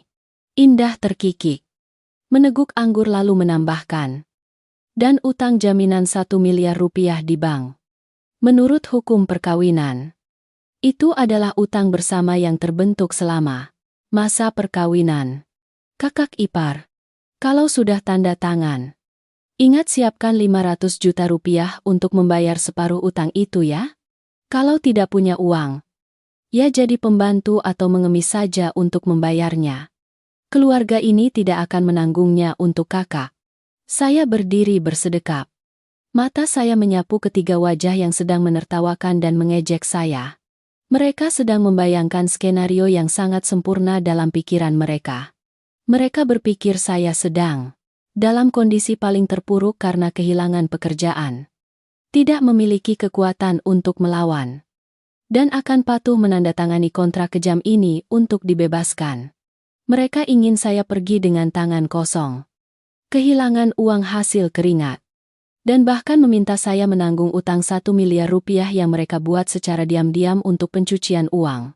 Keserakahan dan kekejaman 3 orang ini telah melampaui segala batas moral minimal seorang manusia.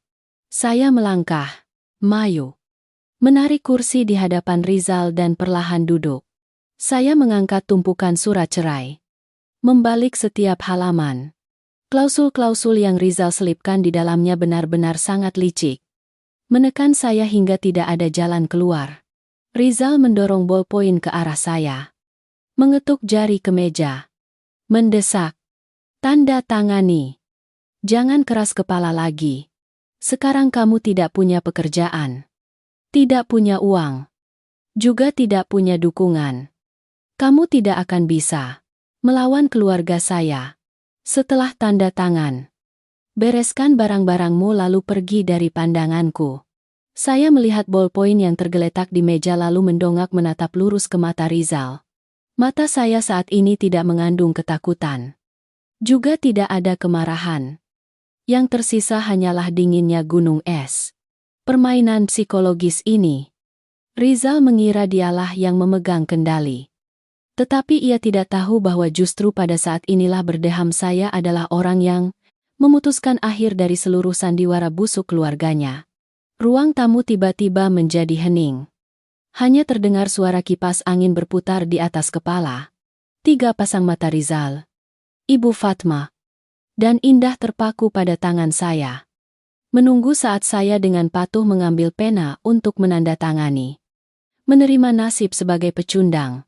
Tapi saya tidak melakukannya. Saya mengulurkan tangan mengambil bolpoin plastik keras. Dengan kekuatan genggaman yang kuat dan tegas dari kedua tangan, saya membengkokkan bolpoin itu. Terdengar suara kerak yang nyaring. Bolpoin itu patah menjadi 2. Pecahannya bertebaran di lantai karpet. Tinta di dalamnya meluber membentuk garis panjang di atas surat cerai yang putih bersih. Tindakan saya yang tiba-tiba dan sangat kuat membuat Rizal terkejut. Buru-buru menarik tangannya. Ibu Fatma dan Indah juga tertegun. Senyum di bibir mereka langsung membeku. Rizal menggebrak meja, melotot, berteriak keras. "Kamu melakukan perbuatan gila apa ini?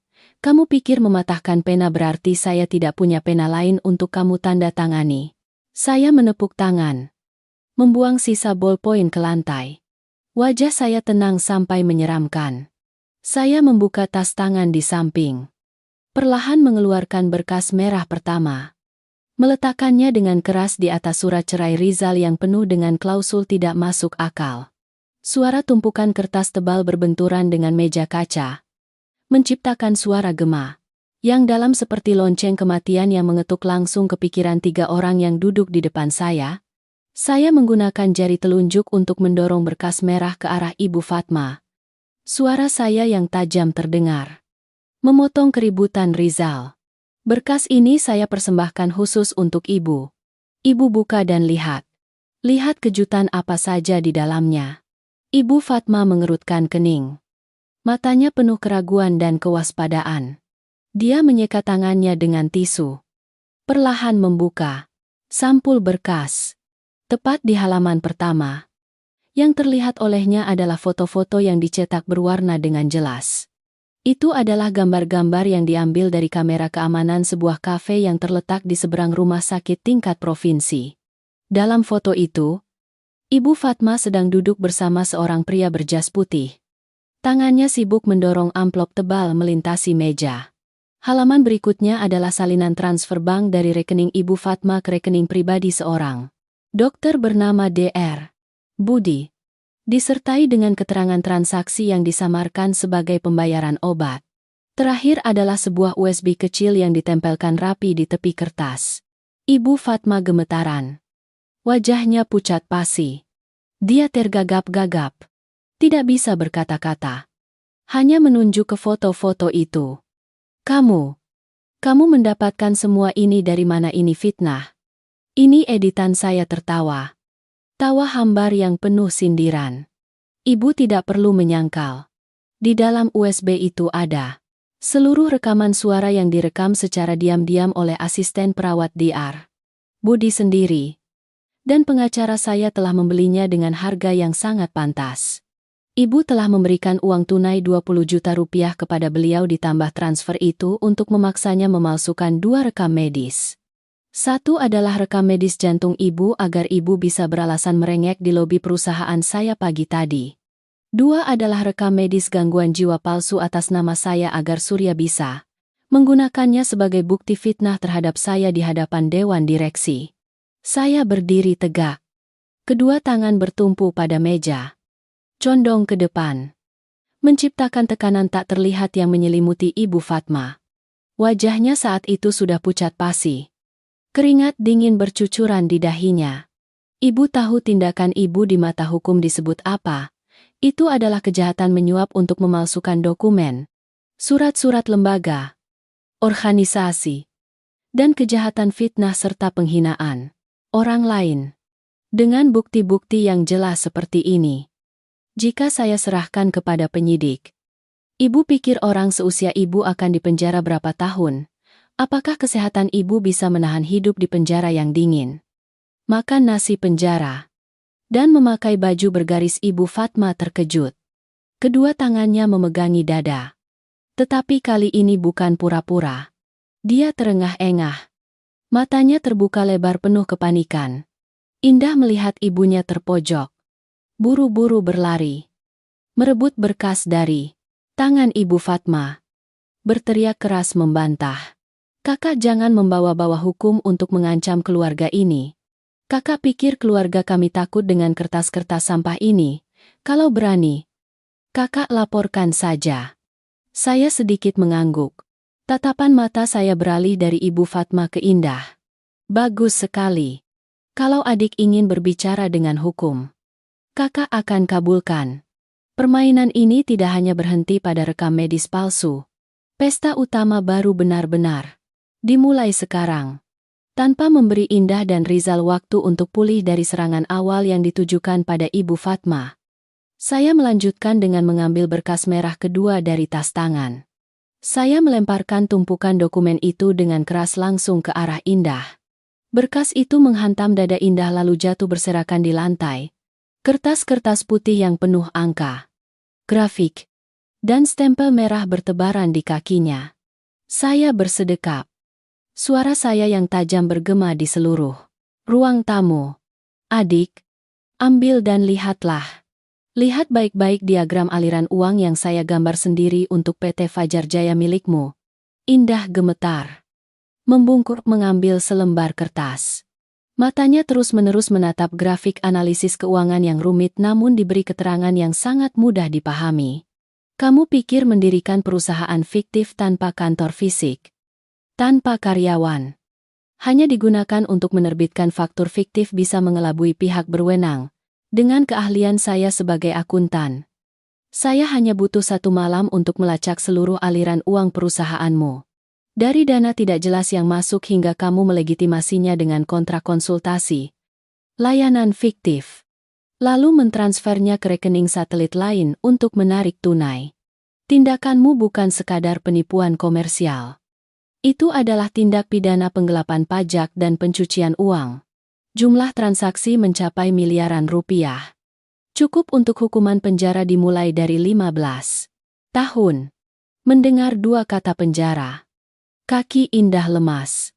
Dia jatuh berlutut di lantai. Matanya kosong menatap angka-angka di kertas. Indah sepenuhnya memahami tingkat keseriusan dari apa yang dilakukannya. Tetapi dia selalu yakin bahwa penyamarannya sangat sempurna. Dia tidak menyangka bahwa seluruh kekacauan dosa itu akan saya bongkar secara telanjang dan detail hingga setiap titik koma. Rizal yang berdiri di samping melihat ibu dan awalnya satu persatu dikalahkan. Mulai sangat ketakutan. Dia berusaha mempertahankan sedikit harga dirinya. Akhirnya menunjuk ke arah saya. Suaranya tercekat karena ketakutan.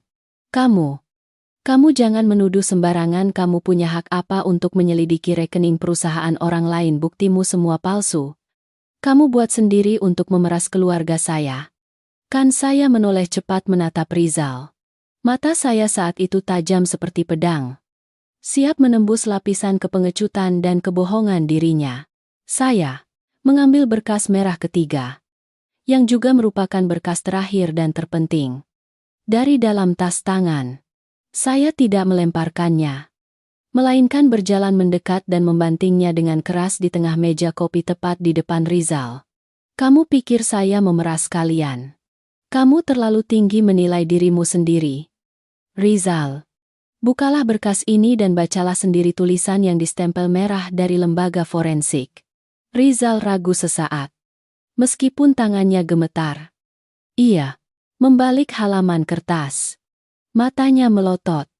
Keringat dingin mulai bercucuran deras ketika ia melihat hasil pemeriksaan tanda tangan. Saya mengetuk jari saya di meja. Setiap ketukan setara dengan satu tuduhan yang tegas. Waktu itu, saat kita sibuk mempersiapkan pernikahan, kamu diam-diam membawa sertifikat tanah apartemen ini ke bank. Kamu memalsukan tanda tangan saya di kontrak jaminan untuk meminjam 1 miliar rupiah lalu menyalurkan uang itu ke perusahaan fiktif. Indah, kamu pikir meniru tulisan tangan saya bisa mengelabui sistem bank selamanya? Hasil pemeriksaan forensik ini menegaskan bahwa tanda tangan di kontrak kredit itu 100% bukan saya yang menandatangani. Tindakanmu telah memenuhi unsur pidana penipuan dan penggelapan harta. Rizal mundur 2 langkah. Punggungnya menabrak sandaran sofa. Dia membuka mulut hendak membantah. Tetapi tenggorokannya seperti tersumbat. Tidak bisa mengeluarkan suara apapun. Bukti-bukti yang saya tunjukkan terlalu sempurna. Terlalu meyakinkan. Setiap celah hukum. Setiap trik licik yang dia dan keluarganya susah payah rancang. Semuanya saya hancurkan tanpa ampun. Saya menarik napas dalam-dalam. Merasakan kemenangan perlahan mengalir dalam pembuluh darah saya. Saya berdiri tegak menatap dari atas. 3 orang yang sedang menggigil gemetar dalam ketakutan yang luar biasa. Dengan nada bicara yang paling dingin dan tanpa emosi. Saya menjatuhkan keputusan terakhir. Semua dokumen yang kalian pegang ini hanyalah salinan. Aslinya, bersama dengan laporan pengaduan, pengacara saya telah menyerahkannya langsung kepada kepolisian tadi siang. Kalian pikir bisa membuat saya pergi dengan tangan kosong dan menanggung utang kalian salah besar. Sekarang, duduklah di sini dan hitung mundur. Waktu menunggu polisi datang mengetuk pintu untuk mengajak kalian minum teh. Jangan harap ada yang bisa lolos dari hukuman. Ruang tamu yang tadinya pengap oleh bau makanan dan alkohol tiba-tiba menjadi dingin hingga menusuk tulang. Pernyataan saya yang jelas dan tegas menghantam seperti palu godam. Menghancurkan semua ilusi terakhir dari 3 orang yang duduk di depan. Suasana hening mencekam menyelimuti. Begitu berat sehingga saya bisa mendengar setiap napas terkesiap Rizal. Dan suara giginya yang bergemeletuk indah. Ibu Fatma duduk terhenyak di sofa. Matanya yang kabur menatap kosong pada kertas-kertas hasil pemeriksaan forensik yang berserakan di meja. Dia paham bahwa kertas putih bertuliskan tinta hitam dengan stempel merah resmi tidak bisa dijadikan lelucon. Seluruh kesombongan, sifat otoriter, dan keserakahan yang tak terbatas kini terbongkar. Terungkap dengan memalukan. Tepat saat itu, serangkaian ketukan pintu yang bertubi-tubi terdengar. Suara ketukan pintu itu bukan seperti ketukan pelan tetangga, melainkan sangat kuat dan tegas. Bersamaan dengan itu, suara seorang pria yang berat dan lantang terdengar dari luar koridor. Polisi mohon orang-orang di dalam rumah segera membuka pintu agar kami bisa menjalankan tugas. Suara ketukan pintu itu seperti sengatan listrik tegangan tinggi yang menyambar Rizal dan Indah. Rizal terkejut. Kakinya lemas tidak bisa berdiri tegak. Ia terjatuh berlutut di atas karpet. Indah menjerit histeris. Kedua tangannya memeluk erat kepalanya. Seluruh tubuhnya meringkuk seperti binatang kecil yang terpojok. Saya dengan tenang melangkahi pecahan ballpoint. Berjalan lurus ke arah pintu utama. Membuka kunci pengaman. Saya menarik pintu hingga terbuka lebar. Berdiri di luar koridor adalah 4 petugas polisi berseragam lengkap. Wajah mereka sangat serius. Bersama mereka ada pengacara Nia, teman dekat yang telah mendampingi saya selama beberapa hari terakhir. Nia sedikit mengangguk ke arah saya. Matanya memancarkan ketenangan. Petugas polisi yang memimpin masuk ke dalam. Matanya yang tajam menyapu sekeliling ruang tamu.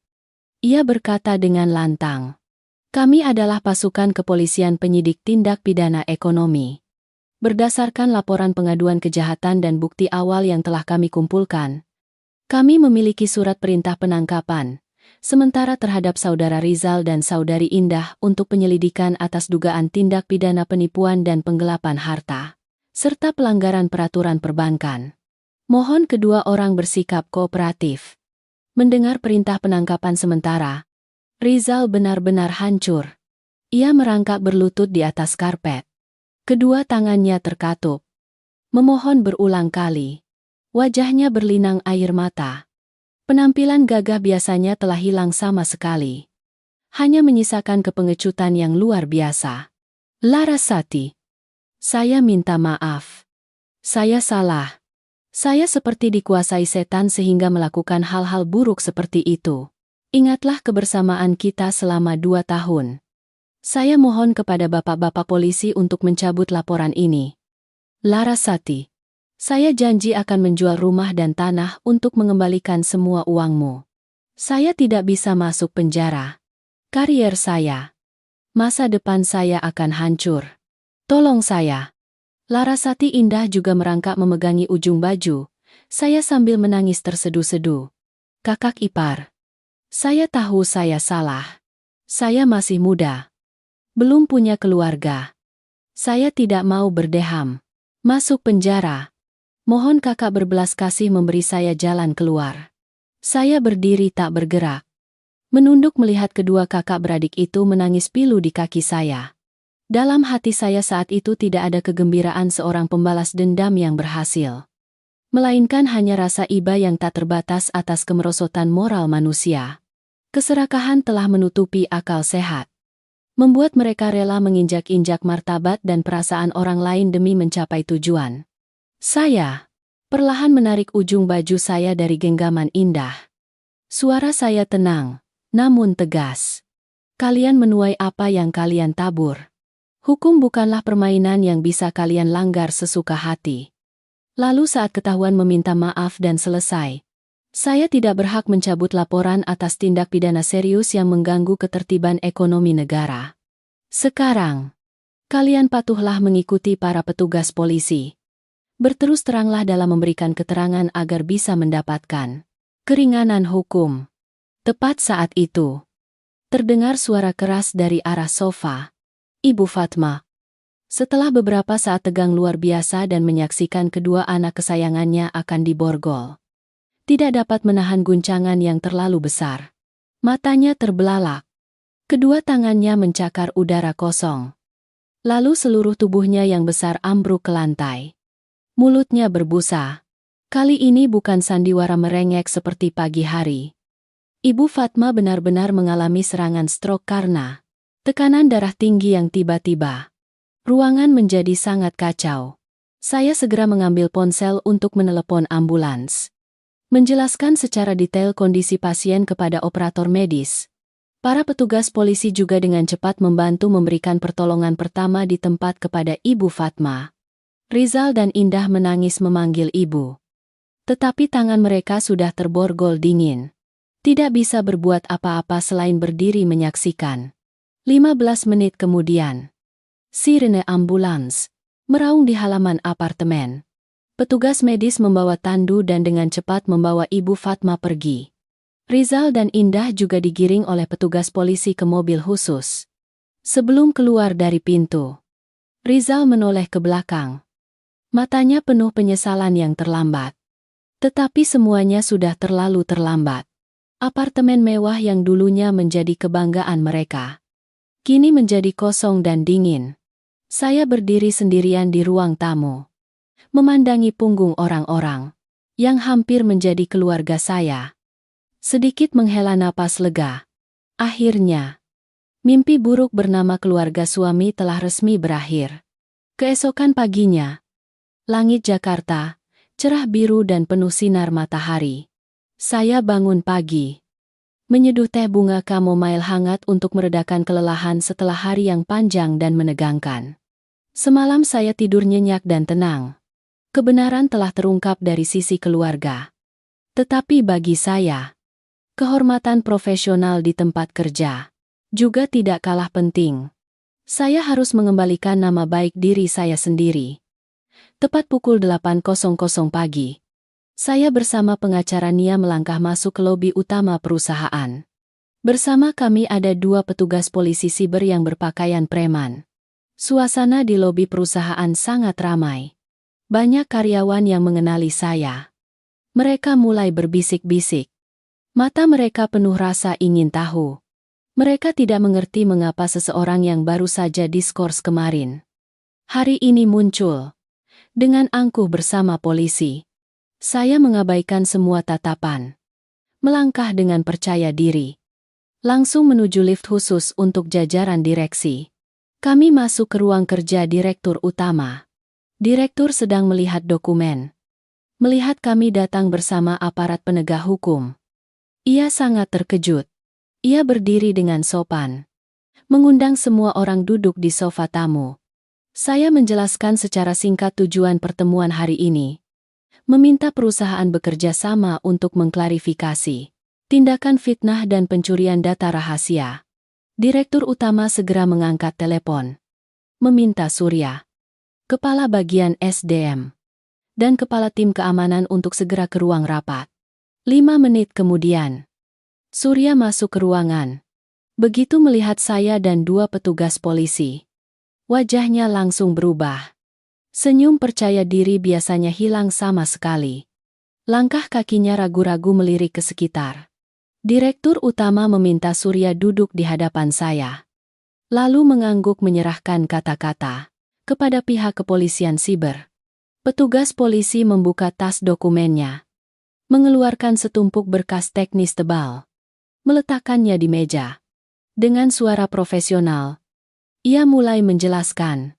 Melalui proses pemeriksaan server perusahaan dan penelusuran alamat jaringan, kami menemukan bahwa bukti-bukti yang diberikan kemarin untuk menjerat saudari Larasati sepenuhnya palsu. Log akses sistem memang tercatat dari alamat komputer saudari Larasati. Namun, waktu terjadinya pengunduhan data rahasia justru terjadi saat komputer saudari Larasati sedang diperbaiki oleh bagian teknologi informasi karena insiden korsleting.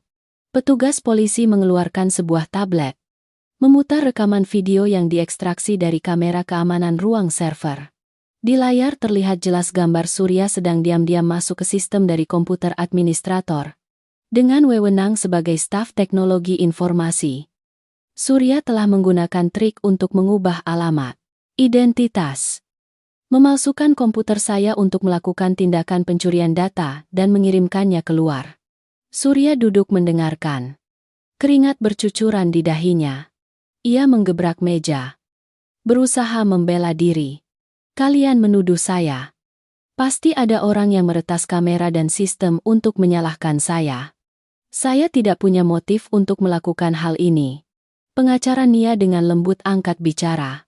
Saudara Surya, Anda tidak perlu berbelit-belit menyangkal.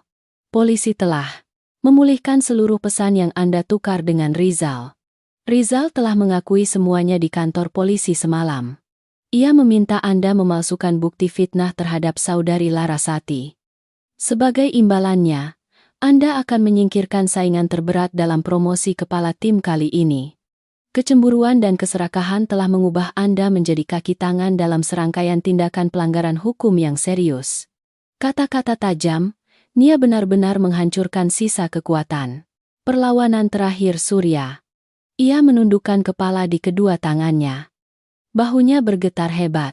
Ia tahu ia tidak bisa menyangkal di hadapan bukti teknis dan pengakuan langsung dari rekannya. 2 petugas polisi meminta Surya berdiri, mengumumkan surat panggilan untuknya ke kantor polisi, guna klarifikasi tindakan perusakan sistem informasi yang disengaja dan fitnah terhadap orang lain. Surya berjalan lesu, meninggalkan di belakangnya karier yang hancur karena sifat iri hati. Direktur utama menyaksikan seluruh kejadian itu. Wajahnya menunjukkan penyesalan dan kesedihan yang jelas. Ia melangkah mendekat. Mengulurkan tangan menjabat tangan saya dengan sangat erat. Suaranya rendah dan sangat tulus. Larasati, saya sungguh minta maaf. Karena tergesa-gesa dan keras kepala. Saya membiarkan Anda menanggung fitnah. Anda adalah karyawan yang cemerlang. Memiliki keteguhan dan etika profesional yang luar biasa. Perusahaan sangat bangga memiliki orang seperti Anda. Direktur utama menoleh ke kepala bagian SDM. Dengan lantang mengeluarkan keputusan. Umumkan kepada seluruh karyawan perusahaan pembatalan keputusan skorsing terhadap Larasati. Sekaligus, saya resmi mengangkat saudari Larasati ke posisi kepala tim audit. Berlaku mulai hari ini. Mohon bagian SDM menyelesaikan prosedur dan mengirimkan pengumuman publik untuk memulihkan kehormatannya. Saya tersenyum tipis. Sedikit menunduk membalas. Hormat. Terima kasih atas pengertian dan kepercayaan Dewan Direksi. Insiden kali ini mengajarkan saya satu hal. Bahwa selama seseorang hidup lurus, bekerja dengan hati yang bersih, tidak ada kekuatan gelap yang bisa menjatuhkan diri saya. Saya akan terus mencurahkan seluruh tenaga untuk perkembangan perusahaan yang kuat. Suasana di ruang kerja menjadi sangat hangat. Awan gelap pekat telah tersapu, memberikan jalan bagi masa depan yang sangat cerah dan pantas menanti. Saya di depan. Tanpa terasa, setengah tahun telah berlalu sejak hari badai itu. Berbagai insiden keluarga dan pekerjaan perlahan memudar menjadi masa lalu. Digantikan oleh kedamaian dan langkah-langkah yang mantap dalam hidup saya. Proses peradilan pidana terhadap Rizal dan Indah berlangsung sangat transparan dan ketat. Di hadapan bukti-bukti yang tak terbantahkan, hukum menjatuhkan putusan yang paling adil. Rizal menerima hukuman 5 tahun penjara atas kejahatan, penipuan dan penggelapan harta.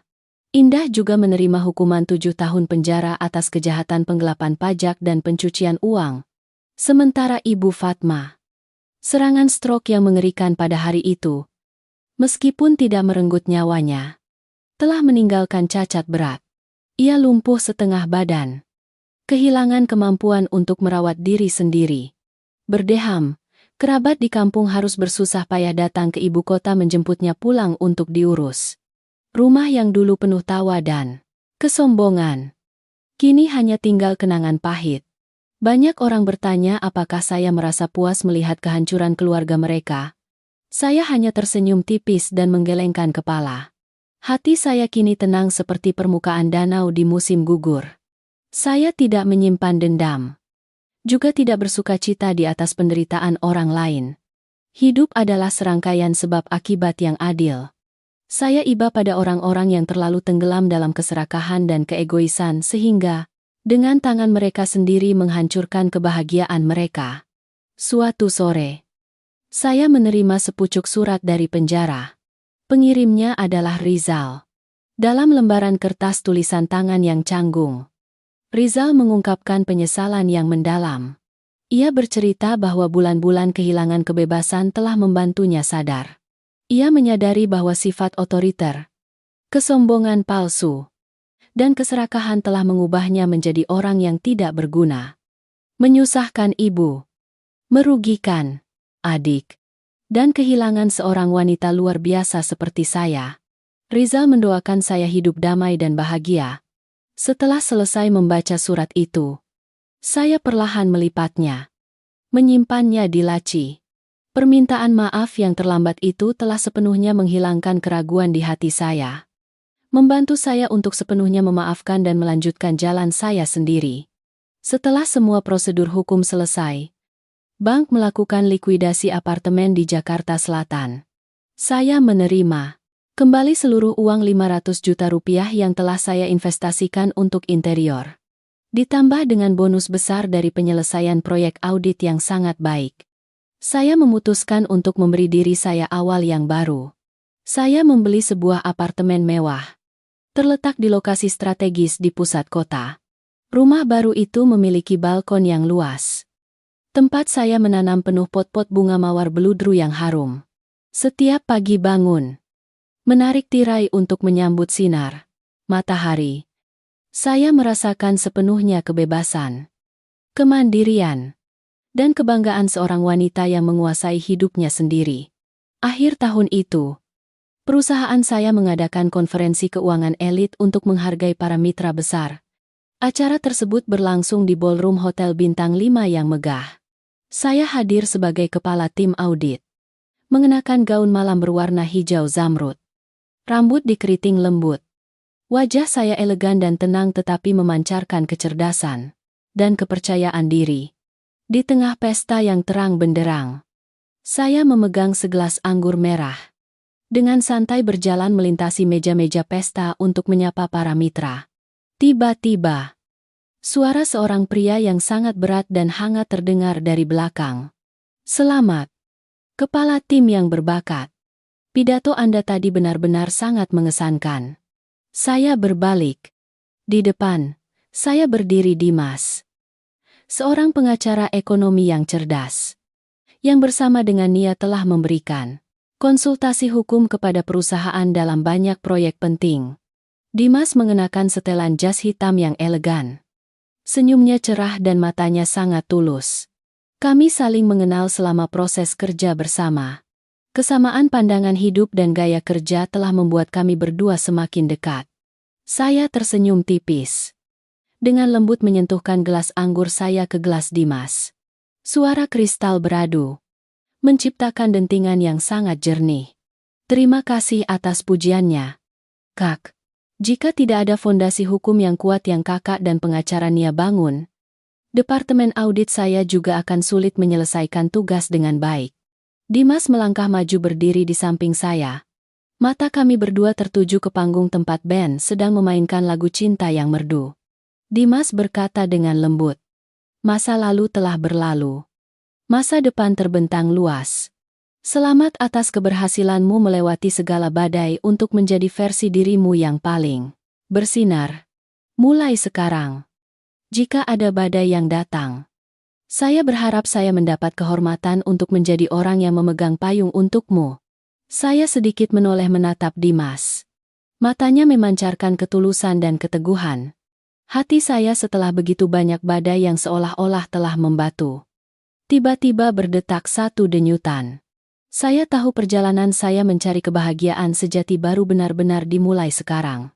Saya bukan lagi gadis lugu yang mudah ditindas, melainkan seorang wanita yang tangguh dan percaya diri melangkah dengan kakinya sendiri, siap menerima yang terbaik. Pesta terus berlanjut. Musik tetap merdu, dan senyum cerah saya berpadu dengan cahaya berkilauan dari lampu gantung kristal, membuka babak baru yang cemerlang, sesuai dengan ketangguhan diri saya. Para penonton yang terhormat, setelah menutup kisah Larasati, mungkin di hati kita masing-masing muncul perasaan yang sangat istimewa. Ada rasa marah, sekaligus iba. Namun yang terpenting adalah kekaguman atas ketangguhan seorang wanita. Mungkin melalui kisah ini, kita menyadari bahwa kesabaran adalah sifat yang baik. Namun kesabaran itu harus ditempatkan pada orang yang tepat dan ditujukan kepada mereka yang menghargai. Jangan pernah atas nama cinta atau tanggung jawab keluarga memaksa seorang wanita mengorbankan martabat dan harga dirinya. Pelajaran kedua yang kita sadari dengan jelas adalah kekuatan, kemandirian dan kebebasan. Ketika Anda memiliki kecerdasan, karier, dan menguasai hidup Anda sendiri, Anda tidak akan pernah tunduk pada ancaman atau ketidakadilan apapun. Akhirnya, hukum karma dalam hidup selalu sangat adil. Mereka yang menggunakan cara-cara kotor untuk merebut dan menyakiti orang lain pada akhirnya akan menuai konsekuensi yang pantas di hadapan hukum dan hati nurani. Setelah badai berlalu, ketika kita tahu bagaimana hidup dengan kepala tegak dan menghargai nilai diri sendiri, kebahagiaan sejati dan hal-hal paling baik pasti akan tersenyum kembali. Terima kasih banyak kepada para penonton setia yang selalu meluangkan waktu untuk menonton, mendengarkan, dan berbagi setiap momen emosional bersama kanal ini. Semoga Anda semua selalu damai, bahagia, dan teguh menghadapi segala badai kehidupan.